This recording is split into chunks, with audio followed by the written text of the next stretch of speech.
Ay, simple algebra. Tingnan natin yung mga difference dito kasi maraming nalilito dito. 10 divided by 5, that is 2. Tama? O, 5 divided by 10, yung ibang estudyante sagot to rin. That is 1/2. Bakit? Ito kasi, pag sinulod mo yan, greatest common factor nila is 5. Ito ay magiging, ito ay magiging 2, tapos ito ay magiging 1. 10 divided by 5, at saka 5 divided by 5. 2 tapos 1. Kaya 2 divided by 1, that is 2. Same thing dito. 5 din naman yung greatest common factor nila. 5 divided by 5, that's 10 divided by 5, that is 1/2.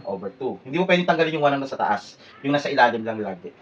Okay? So, ito yung mga sagot niyan. Paano naman pag nilagay natin siya sa variable?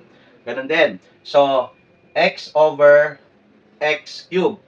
Pag nagdi-divide tayo ng variable, mina-minus natin yung exponent. So, in this case, 1 minus 3, hala, magiging negative, sir.